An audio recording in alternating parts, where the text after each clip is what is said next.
Hello दोस्तों, आज हम बात करेंगे वित्त आयोग के बारे में। भारत के संविधान में अनुच्छेद 280 के अंतर्गत अर्धन्यायिक निकाय के रूप में वित्त आयोग की व्यवस्था की गई है। इसका गठन राष्ट्रपति द्वारा हर 5वें वर्ष या आवश्यकतानुसार उससे पहले किया जाता है। वही वित्त आयोग अधिनियम 1951 बनाया गया। अनुच्छेद 281 के अंतर्गत वित्त आयोग की अनुशंसाएं शामिल है।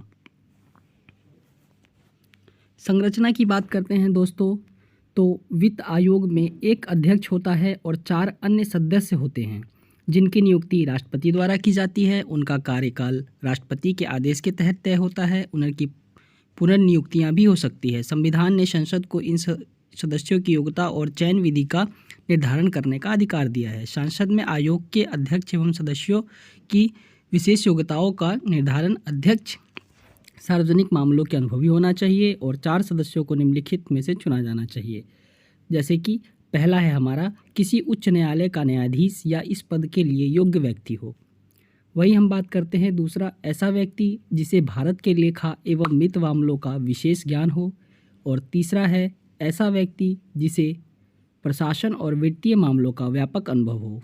और वही चौथे की बात करें तो ऐसा व्यक्ति जो अर्थशास्त्र का विशेष ज्ञाता हो, जिसको ज़्यादा जानकारी हो अर्थशास्त्र के बारे में। अब इसके कार्य की बात करते हैं। वित्त आयोग भारत के राष्ट्रपति को निम्नलिखित मामलों पर सिफारिशें करता है। जैसा कि पहला है हमारा, संघ और राज्यों के बीच करों की शुद्ध आगामों को वितरण और राज्य के बीच ऐसे आगामों का आवंटन। दूसरा आता है भारत की संचित निधि में से राज्यों के राजस्व में सहायता अनुदान को शासित करने वाले सिद्धांत।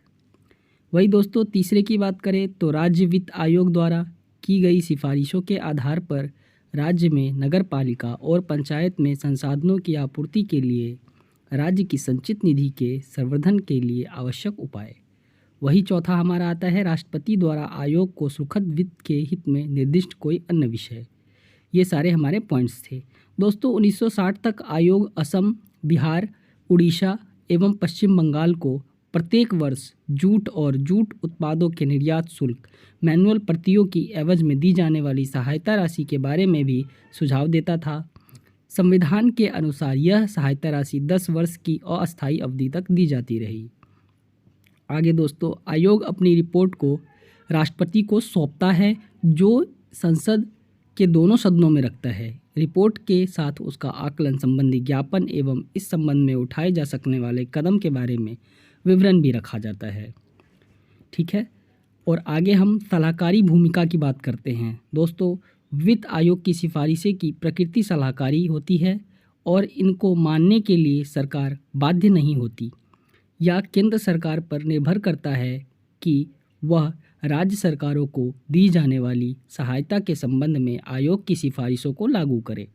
दूसरे शब्दों में भी व्यक्त किया जा सकता है कि संविधान में यह नहीं बताया गया है कि आयोग की सिफारिशों के प्रति भारत सरकार बाध्य होगी और आयोग के द्वारा की गई सिफारिशों के आधार पर राज्यों द्वारा प्राप्त धन को लाभकारी मामलों में लगाने का उसे विधिक अधिकार होगा। इस संबंध में डॉक्टर पीवी राजामन्ना, जो कि चौथे वित्त आयोग के अध्यक्ष, ने ठीक ही कहा था, चूँकि वित्त आयोग एक संवैधानिक निकाय है, ठीक है, जो अर्धन्यायिक कार्यकर्ता है तथा इसकी सलाह को भारत सरकार तब तक मानने के लिए बाध्य नहीं है जब तक कि कोई बाध्यकारी कारण न हो। भारत के संविधान में इसी बात की परिकल्पना की गई है कि वित्त आयोग भारत में राजकोषीय संघवाद के संतुलन की भूमिका निभाएगा। और यद्यपि 2014 तक पूर्ववर्ती योजना आयोग, ठीक है, गैर संवैधानिक और गैर संविधिक निकाय के प्रादुर्भाव के साथ केंद्र राज्य वित्तीय संबंधी में इसकी भूमिका में कमी आई थी। चौथे वित्त आयोग के अध्यक्ष डॉक्टर पीवी राजामन्ना ने संघीय राजकोषीय अंतरण में प्रवृत्ति योजना आयोग एवं वित्त आयोग के बीच कार्य एवं उत्तरदायित्व को अतिव्याप्ति को बताया था। 2015 में योजना आयोग के स्थान पर एक नई संस्था बनाई गई, जिसको आप लोग नीति आयोग के नाम से जानते हैं। तो दोस्तों, ये हमारा वित्त आयोग के बारे में कुछ जानकारी थी जो मैंने दी आपको। अगर वीडियो अच्छा लगे तो चैनल को सब्सक्राइब करें, वीडियो को लाइक करें। Thank you.